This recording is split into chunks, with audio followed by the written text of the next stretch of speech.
बचाया गया था स्वामी सत्यनारायण महाराज ने, उन्होंने उसे मुसलमान को जेल में दिया, साथ साथ उसकी सजा हुई, लेकिन ये कानून ऐसे ही है गजब है।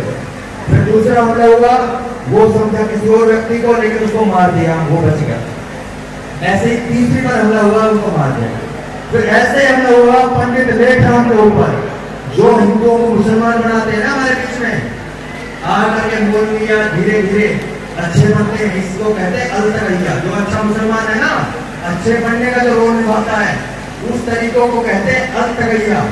या मुस्लिम कोई लड़की, मुस्लिम औरत या कोई भी मुसलमान, यदि जब तक वो अपने आप को वापस में हिंदू यज्ञ नहीं पे करता, जनेऊ में रहता, टोपी नहीं रहता, तब तक बात नहीं बनने वाली।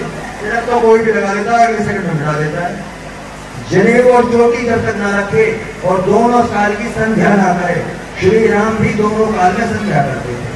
तो ये सारी पद्धतियां हमें अपने जीवन में अपनानी पड़ेगी।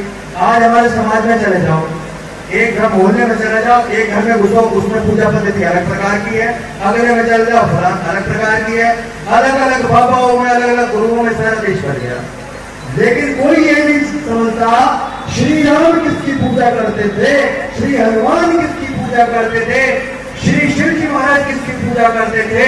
सब उस ओम के उपासक, उस ओम का उपासक बनो। और जब सर्वत्र परमात्मा सब जगह है, और जब तक हम एक परमात्मा के अनुसारी नहीं बने, तब तक बात बनने वाली नहीं है। एक भाई ने मुझे बात दिलाई थी, कहीं भी सामान लेते हैं ना, तो गूगल पे पहले चेक कर लिया करो, और ये मुझे वहां 20-20 पैदा करती है। कहाँ के स्टोर में रहे, अपने समाज की गंदगियों को, होटलों को बंद करो। श्री राम का देश है, हनुमान जी का देश है, इसको बचा लो। नहीं बचाया तो हम तो लगे हुए हैं अपने जीते जी, अपने सामने अत्याचार या पाप नहीं होने देंगे, कोई चले या न चले। जय श्री राम, जय श्री राम, जय श्री राम, जय श्री राम। बहुत बहुत धन्यवाद। और मैं निवेदन करूंगा केसरिया भारत की राष्ट्रीय अध्यक्ष अंबिका शर्मा जी से, वो अपने विचार रखें, समय का भी ध्यान रखें और हमारे मुद्दों का भी ध्यान दिया जाए।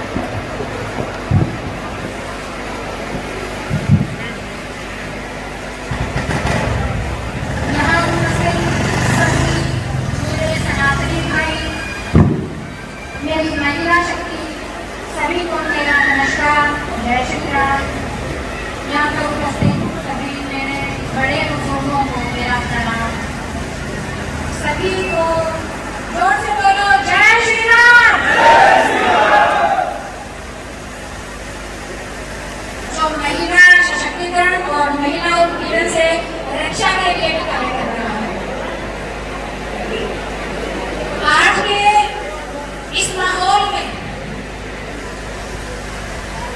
आप सबको तो पता होगा कि हमारी स्थिति क्या है, हमारे देश की स्थिति क्या है, हमारे हिंदू सनातनी भाइयों की स्थिति क्या है।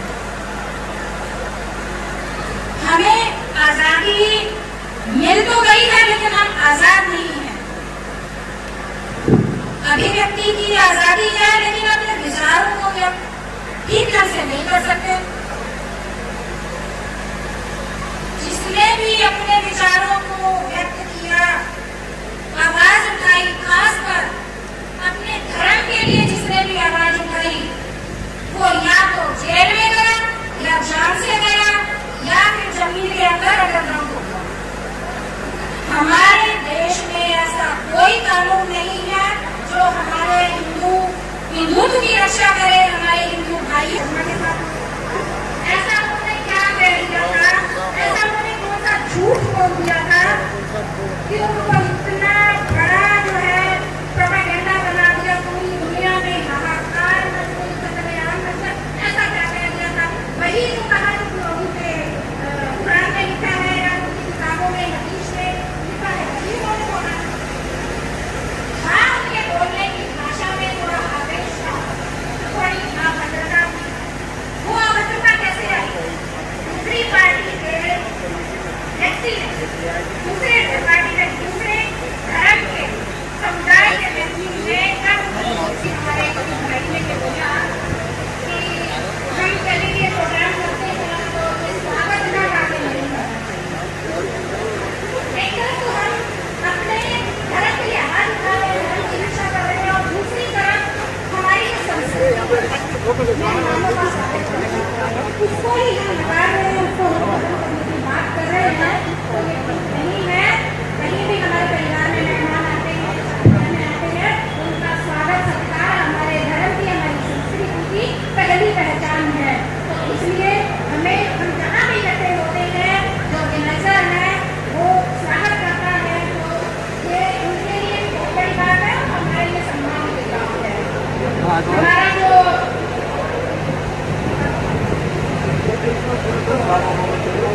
कभी जो है हमारे सिर्फ दूसरे समुदाय में नहीं, कभी हमारे अंदर भी, हमारे लोगों में भी है। हम खुद अपने देवी देवताओं को मजाक करते हैं, थोड़े से पैसे कमाने के लिए ऐसी एल्बम, ऐसी मूवी, ऐसी फिल्म बनाते हैं, कहाँ हमारा धर्म है? दूसरे तो लगे ही ना हमारे पीछे, हम खुद हमारे अंदर ही हमारे धर्म के दुश्मन हैं। हमारी एक और सब लोग को बात की, हमारी काली माता को ही सिगरेट पिलाती थी। ऐसी ऐसी महिलाएं जो है वो महिलाओं का सम्मान नहीं करती, और हमारे हिंदू भाई आवाज नहीं उठा सकते हैं हिंदू के लिए, क्योंकि कानून में ऐसी कोई व्यवस्था नहीं है।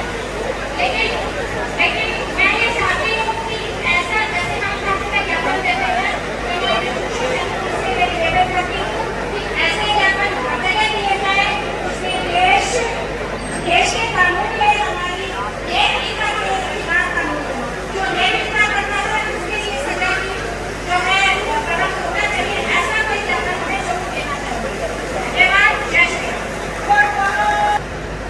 सुदर्शन राष्ट्र निर्माण के केंद्रीय प्रभारी विवेका दीक्षित जी हमारे बीच मौजूद है, उनका बहुत बहुत स्वागत है। महिला प्रभारी और आप लोग सब भाई बहन यहाँ पे आए हुए हैं, बहुत ही हिम्मत वाले हैं, वरना बहुत लोग तो खड़े हुए थे करेगा और भारत तरक्की करेगा तो विश्व पटल पे सबसे ऊपर जो अमेरिका या रूस महाशक्तियां जो हमें बनती है उन सबसे हमारा भारत होगा, क्योंकि जितना हिंदू पूरे विश्व में है उतनी कोई भी दूसरी जातियां नहीं है, और जितना बड़ा प्रकार है और जितना विविधताएं है वो कहीं नहीं है। सिर्फ हमको जानने की जरूरत है, और हमको इनडायरेक्टली तरह तरह से तोड़ा जाता है, तरह तरह के जाति पंथों में बांटने के लिए।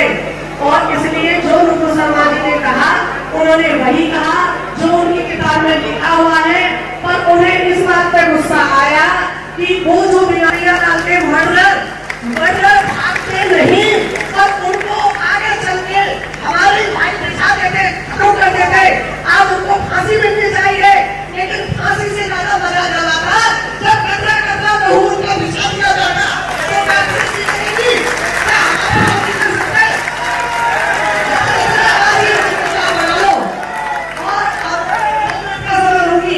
दूसरी एक हमारे अर्थ में चल रही है, हमारे जो कि भारत में हिंदुत्व पे खतरा मंडरा रहा है, हिंदुस्तान पे खतरा मंडरा रहा है। एक तो जनसंख्या का तेजी से घटना, में बहनों से ये निवेदन करूंगी जहाँ तक भी मेरी आवाज जाएगी, बच्चा पैदा करने में न कतराए, वो अपना भाग्य लेके पैदा होता है। अगर बच्चे पैदा नहीं होंगे तो वीर कहाँ से पैदा होंगे, तो तलवारें कौन चलाएगा, हम बहनों की बेटियों की रक्षा कौन करेगा, चाहे वीर माता का पुरस्कार भी मिलेगा उसको। और दूसरी बात यह है कि वो होटल वाली भाई ने कही थी, वो होटल में मैंने भी पता लगाया इनडायरेक्ट बहुत गलत काम होते हैं, और हमारी लड़कियां पढ़ती जरूर है लेकिन संस्कारित नहीं होती है, और कहती है कि सब धर्म एक है। अरे वो धर्म ही नहीं है तो उसको धर्म क्या पालने के लिए वो तो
जानते हैं कि हम सबका जीवन आज जो जी रहे हैं बिना मातृशक्ति के बिना संभव ही नहीं है।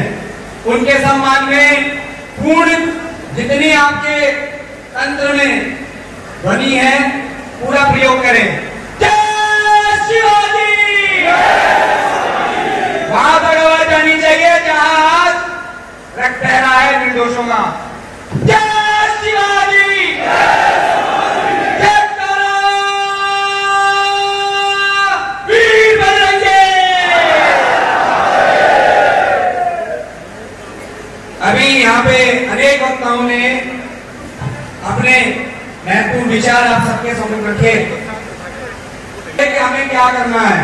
मैं आज एक धर्म सभा से चाहता हूं तो मैं बता पाऊं कि मेरा अगला यानी अगले क्षण में को क्या करना है। मुझे शुरुआत अपने परिवार से करनी है। मैं दीपक मजूमदार इस धर्म सभा से हालांकि मैं पालन कर रहा हूं फिर भी संकल्प ले रहा हूं। मेरी 3 पुत्रियां हैं और ये पहले ही तय था जब मेरी तीसरी पुत्री होने वाली थी। डॉक्टर ने मुझसे प्रश्न किया था पुत्री हुई तो क्या करोगे। मैंने कहा नेवी में चली जाएगी थी। 2 पहले हैं। तीनों पुत्री मेरे राष्ट्र को समर्पित है। ये मेरा संकल्प है। यहां से मैं शुरुआत कहां से करूंगा ये तय करता है। आप समस्या ना गिने। मैं छोटी सी कथा है क्योंकि समय कम है। विषय जानते हैं हम यहाँ जो हमारी छोटी छोटी बातों को लेके वामपंथी जो ऊपर बैठे हुए हैं हमारे नेतागण भी विवश हो जाते हैं। सरकारी तंत्र विवश हो जाता है। लेकिन हमें सरकार और राष्ट्र में अंतर समझना चाहिए। सरकार अपना कार्य करती है व्यवस्थाओं के। तो उन्होंने कहा इनसे पूछ लेता हूं।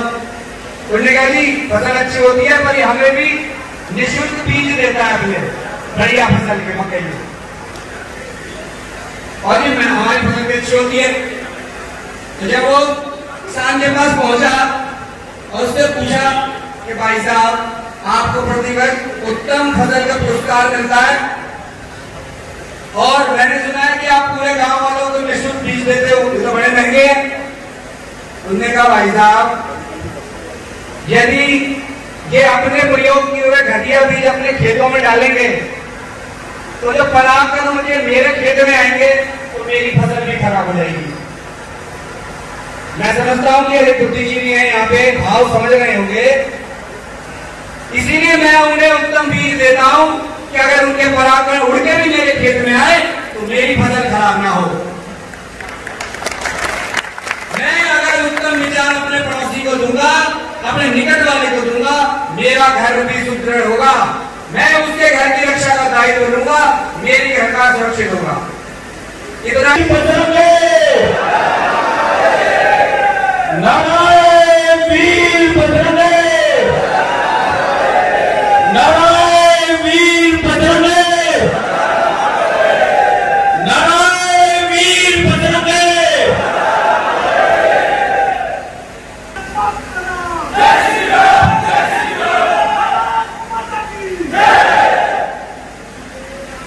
यहाँ पर बैठे वंदन करती हूँ अभिनंदन करती हूँ। आपने अपना कीमती समय देश धर्म के लिए निकाला है। बहुत बहुत आभार आप सबों का। कहते हैं कि जब जग होई धर्म कर हानि बढ़हु असुर हम अभिमानी तब तब लीने प्रभु विविध शरीरा हरहु कृपा दिशा जन पीरा। यानी जब जब देश धर्म की हानि होती है भगवान अवतार लेते हैं। और किस रूप में अवतार लेते हैं। सब रूप में सबसे बढ़िया अवतार मानव रूप को माना गया है। जो मानव रूप हम सब यहाँ बैठे हैं। एक क्षेत्रीय कहा जाता है हमारे यहाँ कि नारी तू नारायणी। हर महिला में मां शक्ति का रूप देखा गया है। ये मैं नहीं मेरा धर्म ग्रंथ कहता है मेरा धर्म कहता है।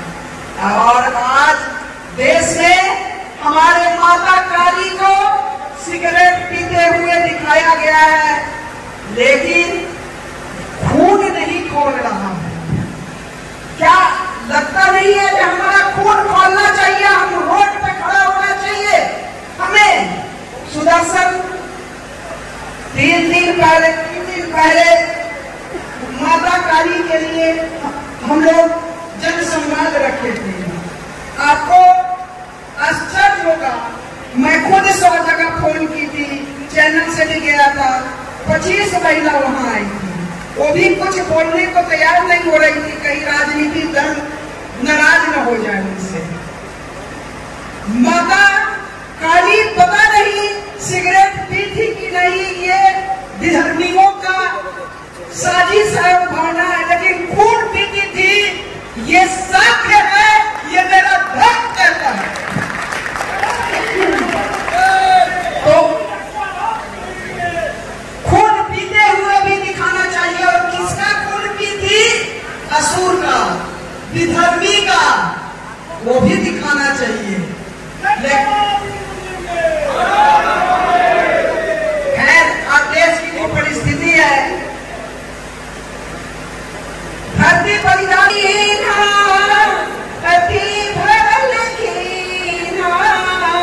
परम अनुग्रह में माना, देखे हरि लोचन हरि भव मोचन, लाभ संकर जाना। इस जागरूकता से क्या फल मिला है, ये अपने अपने आत्मा से पूछिए।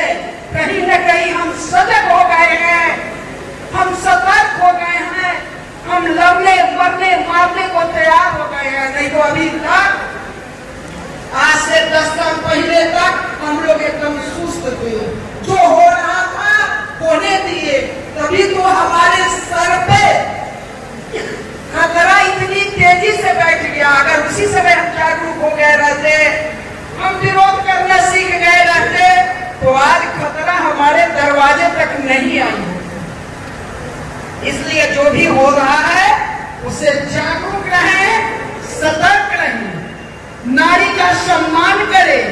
और कहीं भी कोई दिक्कत हो, जब जब पूछेगा इतिहास, धर्म का दोषी कौन रहा, फूकेगी तुम पर दुनिया, तुम्हारे गेट तक न आया तब तक तुम खुद मौन रहा।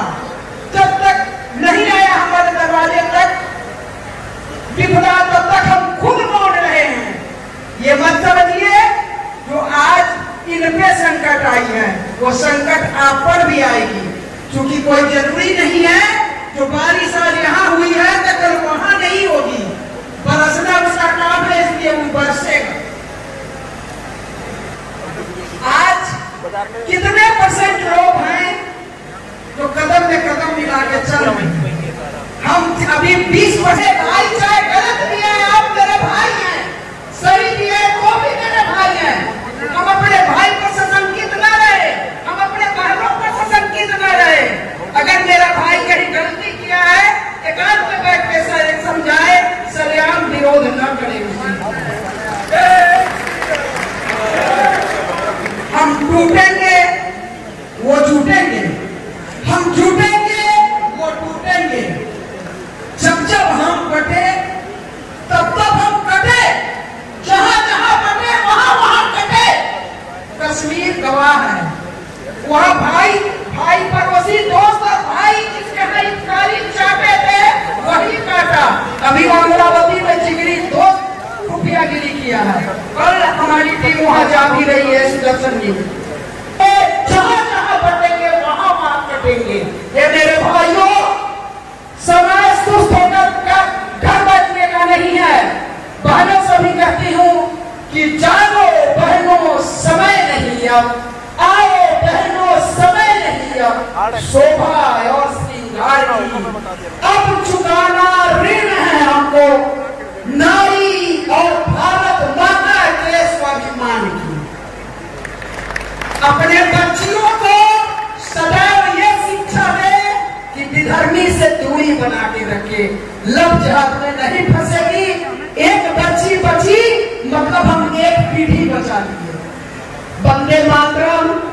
जय श्री राम।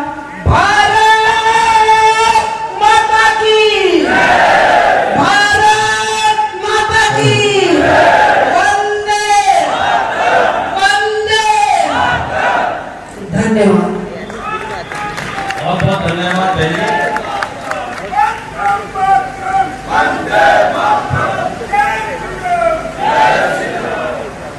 मैं आए हुए चौहान जी अपने विचार रखेंगे। चलो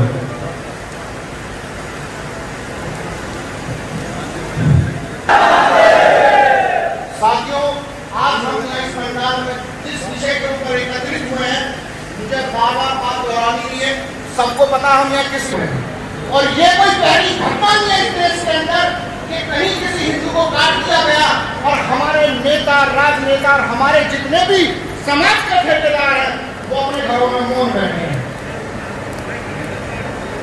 सबसे पहले हमें अगर साफ करना तो अपना घर साफ करना है। अगर हम अपने आप में ईमानदारी नहीं रख सकते, भाषण कितने ही दिए जाओ, सभा कितनी कर लो और कितने बड़े पद पे बैठ जाओ, जब तक आप अपने समाज के लिए अपने लिए ईमानदार नहीं हो, इसका मतलब सबसे बड़ा गुनाह आप खुद कर रहे हो। अपनी बहन बेटियों को उन मुसलमान के घर छोड़ने का कार्य हम सबसे पहले खुद कर रहे हैं। बताओ, क्या उस टाइम पे हिंदू नहीं थे यहाँ पर? देश 1947, क्योंकि हम नेताओं के सगे हो जाते हैं, पार्टी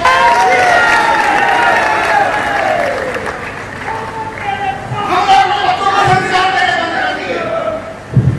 उनका 3 साल का बच्चा मस्जिद में जाता है, नमाज कैसे पढ़ी जाती है, कुरान कैसे पढ़ी जाती है, उर्दू कैसे पढ़ी जाती है, उनको सिखाया जाता है।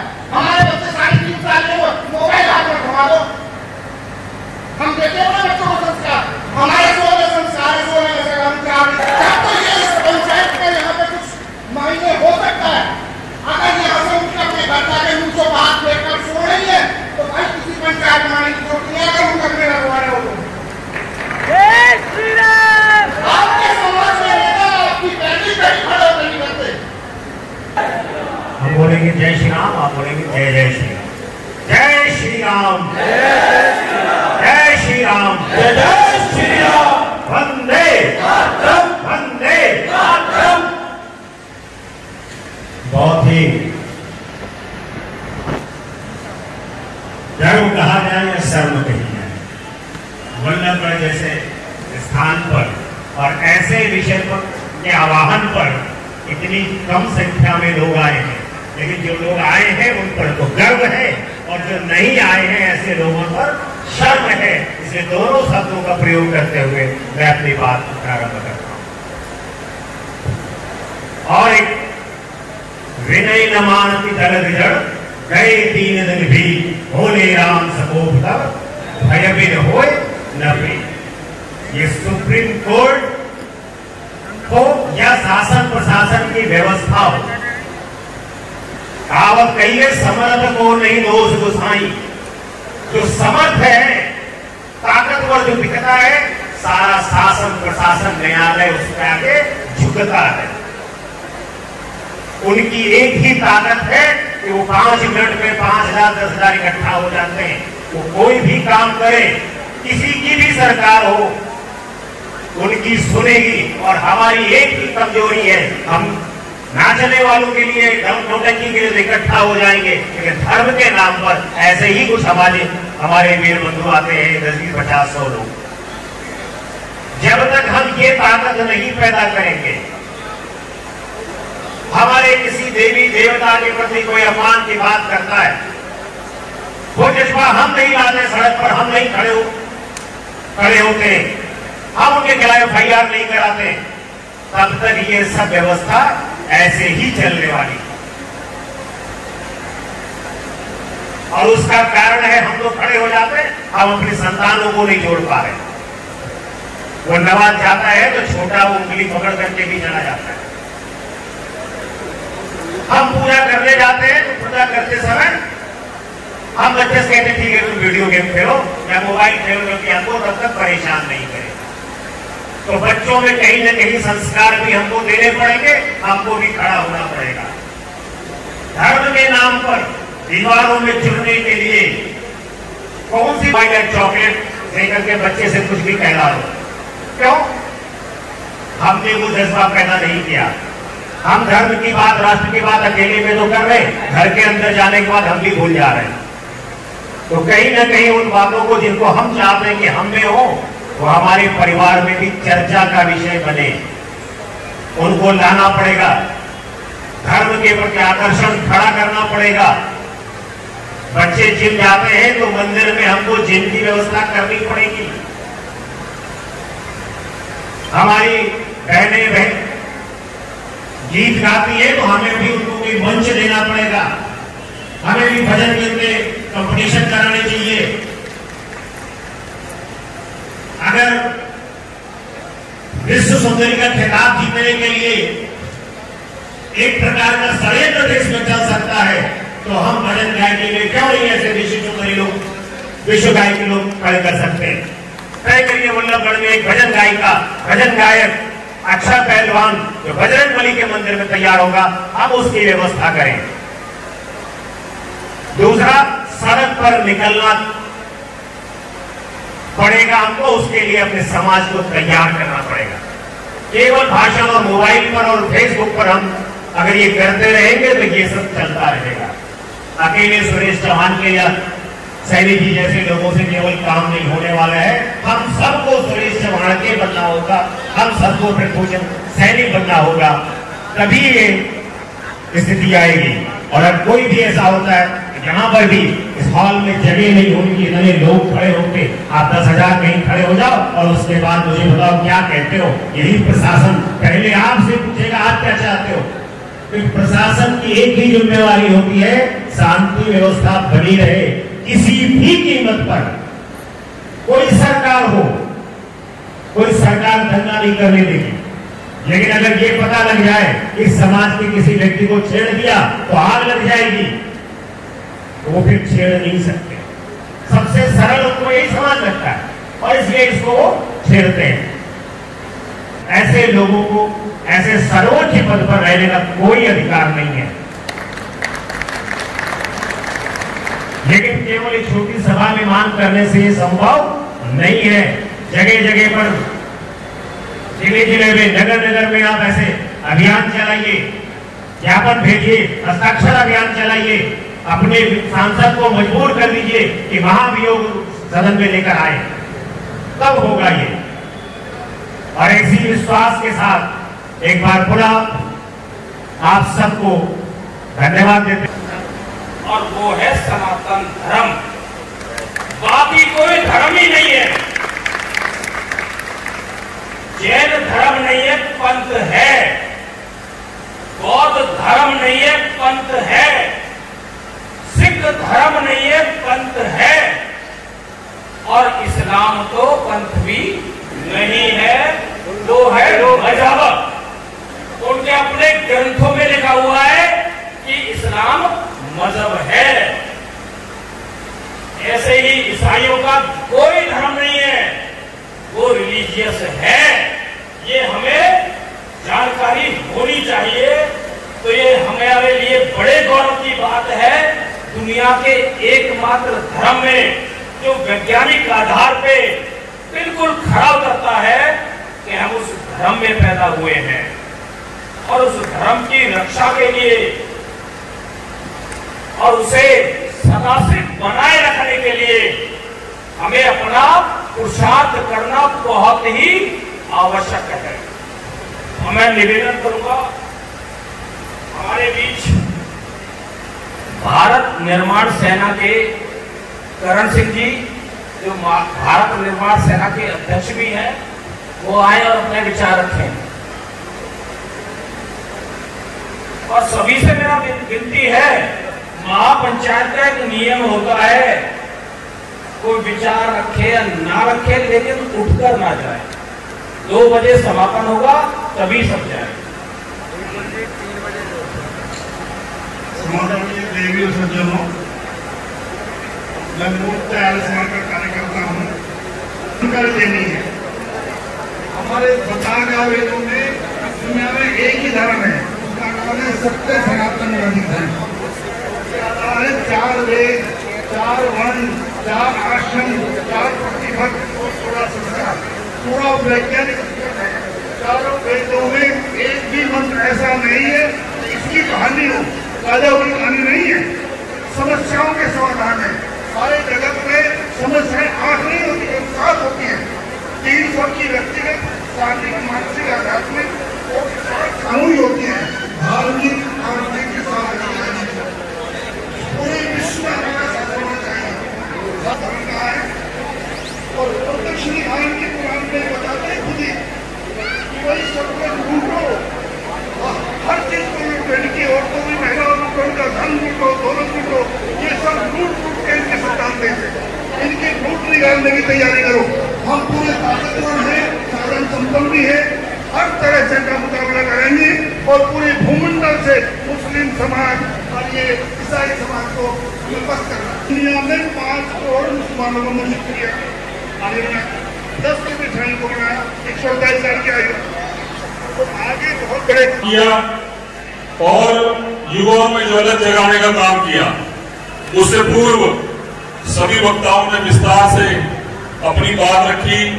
साथियों, बात सबकी ठीक है और जैसा विकास भाई ने बताया कि हम जानते सब हैं, हमें जानकारी सब लोगों को है, लेकिन इन सारी चीजों को, विचारों को अपने जीवन में निहित करना, आने वाली पीढ़ी में उन संस्कारों को देना और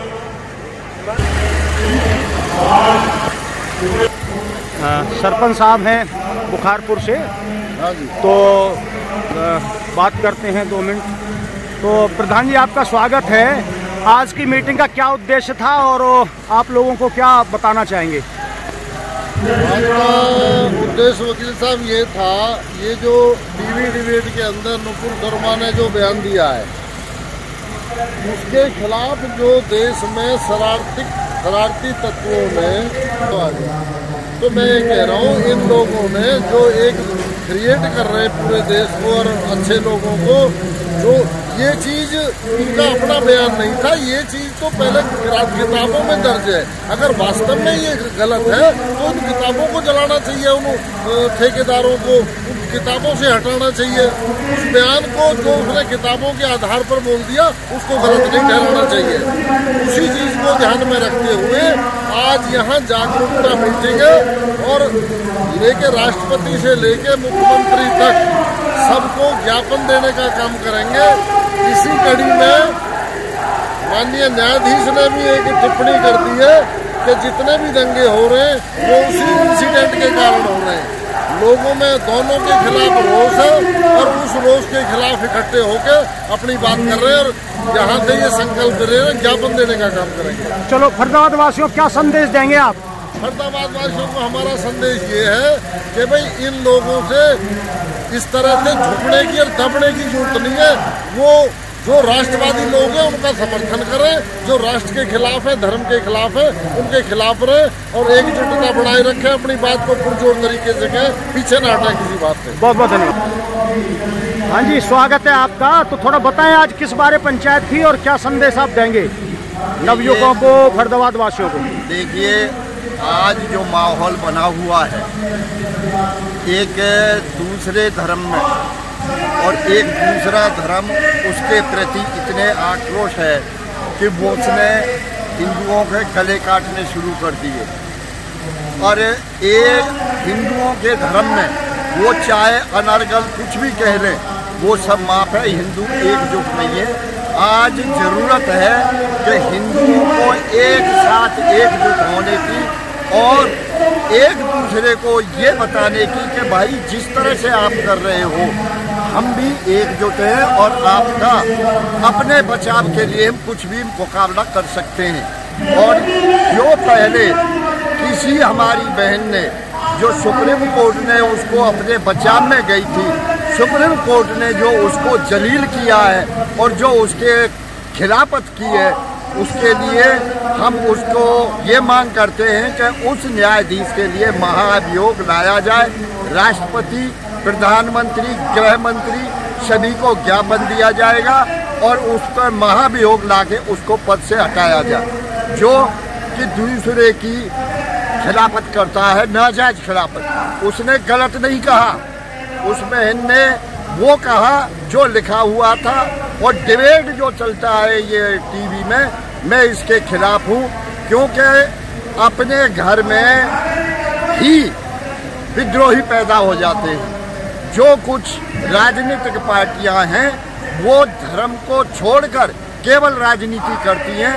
वो पहले धर्म है, राजनीति बाद में। अगर धर्म में नहीं है तो राजनीति भी नहीं है। तो सब बताएं, आज क्या आपकी सभा हुई है और क्या आप संदेश देंगे फरीदाबाद वासियों को? आज की सभा का हमारा उद्देश्य हिंदू समाज का एकत्रित होने का ये था। हमारी बहन किसी डिबेट में कुछ बातें कह गई जो कि उनकी उचित थी। उन बातों के लिए जज ने भी बहुत ही अपने टिप्पणी की है, गलत टिप्पणी की है। कोई न्याय नहीं किया उनके साथ, उनका केस सुना नहीं गया और उनके खिलाफ फैसला दे दिया गया। तो हम लोगों के अंदर, हिंदू समाज के अंदर ये आक्रोश है, जज भी जो है ना न्याय नहीं कर रहे हैं और इस ऐसे जजों के खिलाफ सरकार को महाअभियोग लाना चाहिए। ऐसे जजों को पदों पर नहीं रहने का कोई अधिकार नहीं है और अपने भारत देश के सभी हिंदू भाई इस चीज़ से जो हैं दुखी हैं। इसके अलावा फरीदाबाद वासियों से हमारा यही अनुरोध है, हिंदू भाई एकजुट रहें। देखो ये एक कहावत है कि भाई खरबूजे को देख कर खरबूजा रंग पलटता है। तो इन जो मोमडनों को देख करके हम क्यों नहीं पलटते? हम क्यों नहीं इनकी तरह एक हो जाते? अगर हम एक हो जाए इनकी तरह और हम सभी भाई उसका एक बहन का फोटो लगाने से, समर्थन करने से हमारे हिंदू भाइयों के गले काटे जा रहे हैं। क्यों न हम सभी लोग अपने सभी जो जितने हिंदू भाई हैं तो उसका समर्थन करें, उसके फोटो लगाएं, देखें कितनों का गला काटेंगे। लेकिन हमारे अंदर ये है ही नहीं। ये होना बहुत ज़रूरी है हमारे अंदर। अगर हम बहुसंख्यक होते हुए भी बहुसंख्यक की तरह एक अपने आप को नहीं दर्शाते तो ये हमारी बहुत बड़ी कमजोरी है और हम लोगों को ये करना चाहिए और सभी भाइयों को उस बहन का समर्थन करना चाहिए और जो है उसे व्हाट्सएप पे, इंटरनेट पे, जहाँ कहीं भी जो है अपनी फेसबुक पे उसका समर्थन करना चाहिए। कितनों का सिर काटेंगे फिर, ये कितनों का गला काटेंगे? ये कुछ भी नहीं करेंगे, ये हिम्मत हार जाएंगे, हताश हो जाएंगे। लेकिन ज़रूरत है हमें अपने संगठन की, हमें संगठित रहने की, अपनी शक्ति को समझने की और अपने संगठन शक्ति को इकट्ठा करने की। बहुत बहुत धन्यवाद, बहुत बहुत धन्यवाद जी। तो बताएं, आपकी ये जो सभा हुई है उसमें क्या मंथन हुआ है और क्या विचारधारा और क्या कहना चाहेंगे फरीदाबाद के लोगों को?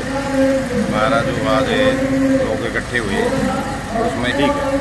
हमारा आज जो अनाज मंडी के अंदर जो ना ये संगठन इकट्ठा हुआ, जो सभा हुई है उसके अंदर जो ना ये निर्णय लिया गया है कि भाई जो गलत कार्य हिंदुओं के साथ में हो रहे हैं उनको रोका जाए और जो गलत हमारा जो है कोई भी ऑफिसर या कोई भी न्यायाधीश अगर उसके विरुद्ध किसी किस्म का जो ना स्टेप लेता है तो उसके विरुद्ध हमने स्वयं खड़ा होकर के उसके विरुद्ध जो ना हमने प्रस्ताव पास करके और इस चीज़ को पूर्ण रूप से जो है आगे भेजा जाए। प्रधानमंत्री, राष्ट्रपति और दूसरे न्यायाधीश हैं उनके पास में भेज करके उसके विरुद्ध हमें एक निर्णय लेना चाहिए कि ऐसे न्यायाधीश को वहाँ से पद से हटा दिया जाए। जिस प्रकार से 1947 से पहले जब हमारा देश जो था दो भागों में बटा, उस टाइम के ऊपर जो ना सबसे पहले बांग्लादेश के अंदर था जो ना बंगाल के अंदर एक विद्रोह हुआ था जिसमें जो है ये कहा गया था कि हिंदुओं को जो ना आज़ादी से पहले या तो जो ना दो भाग कर दो, नहीं तो जो ना हिंदुओं को काट दिया जाएगा। और वो वास्तव में जो ना हुआ था तो उस टाइम पर 10 लाख हिंदू मारे गए थे। लेकिन जब उनमें जो ना हिंदुओं में जागृति आई तो उसमें जो ना हमारे लोग इकट्ठे हुए और एकदम से जब उसका अगेंस्ट में खड़े होकर के गए तो वही मुसलमान थे जो एक भी जो ना आगे नहीं आया और सारे वहाँ से छोड़ करके भाग गए। तो जब तक जो ना हम इस वीरता के साथ सब इकट्ठे होकर के जो ना खड़े नहीं होंगे तब तक जो ना हमारा देश जो ना इस चीज़ से बच नहीं सकता। यही हमारा ध्येय है कि तो लोगों को क्या समझाओगे अब ऐसी परिस्थिति में फरीदाबाद वासियों को क्या करना चाहिए वो थोड़ा बताएं। हम यही कहेंगे कि सारे भाई इकट्ठे हो जाओ, इकट्ठे होकर के जो ना एक निर्णय लो कि जो हमारे विरुद्ध कोई भी जो ना अन्याय होता है उसका जो है इकट्ठे होकर के पूर्ण रूप से उसका विरोध करें और जो उसका एक्शन लें, तभी जा कर के चुनाव सक्सेस होंगे। बहुत बहुत धन्यवाद जी। मैं उदयवीर सिंघेल, भारतीय जाट समाज बल्लभगढ़ का जनरल सेक्रेटरी।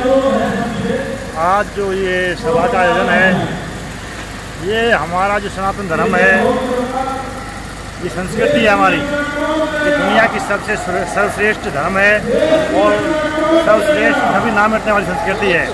लेकिन आज कुछ देश विरोधी और राष्ट्र विरोधी जो ताकतें हैं, वो हमारे इस धर्म संस्कृति को कमज़ोर करने में, तोड़ने में जुटी हुई हैं। उसी के प्रति अपने युवाओं को, अपने समाज के सभी प्रबुद्ध नागरिक हैं, उनको जागरूक करने के लिए ये सभा की गई है।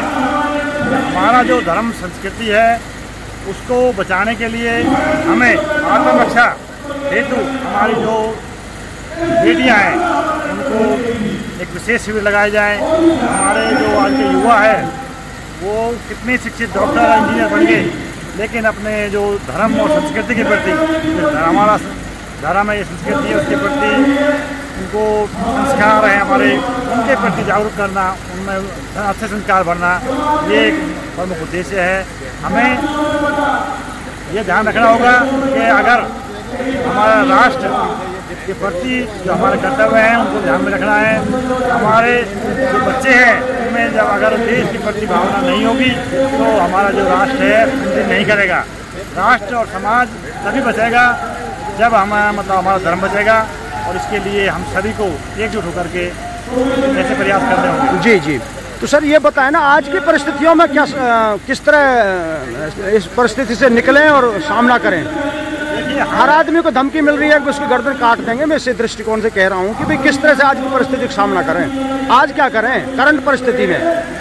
देखिए, इसके लिए जरूरी है कि हम सबसे पहले संगठित हों। वो जो राष्ट्र विरोधी और देश विरोधी ताकतें हैं, उनको संगठित होकर के उनका मुकाबला किया जाए, उनको अलग थलग करके उनका विरोध किया जाए। क्योंकि जो हमारे देश का नमक खाते हैं और हमारे देश में व्यापार करते हैं, फलते फूलते हैं, लेकिन हमारे जो विरोधी देश है, हमारे जो दुश्मन है पाकिस्तान जैसे देश, तो जीतने पर एक छोटी सी मिसाल दूंगा मैं।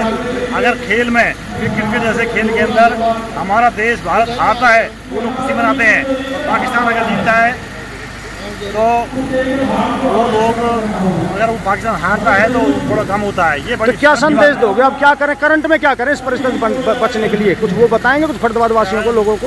देखिए, इसकी सबसे बढ़िया संगठन में रहें, अपने धर्म और संस्कृति और सनातन धर्म है संगठन में रहें, एक दूसरे से मिलकर रहें, कोई समस्या है तो एक दूसरे को बता दें, इन्फॉर्म कर दें। अपने धर्म और जो सनातन धर्म है उसके प्रति अपने बच्चों में संस्कार पैदा करें, और आत्मरक्षा और अपने पड़ोसी और देश की और इस राष्ट्र की रक्षा किस प्रकार की जाए, उसमें भी अपना योगदान दें। बहुत बहुत धन्यवाद। चलती रहे, नुपुर शर्मा को न्याय न मिले जब तक पंचायतें चलती रहे, और जो देहाती कहता है कि जीव काट दूंगा, 1 करोड़ दूंगा, जब तक ऐसे देहाती बंद ना हो जाए, जब तक ये पंचायतें चलती रहे। यही समाज से मेरा विरोध है कि इन पंचायतों को की संख्या बढ़ती रहेगी। यदि तुम खड़े रहोगे तो संख्या बढ़ती रहेगी, और जिस दिन संख्या बढ़ गई, जिस दिन तुम खड़े हो गए, जिहादी गारंटी बजा रहा हूं, छोटे पजामे वालों का पेशाब न निकल जाए, पतलून गीली ना हो जाए, तो मुझे बता देना।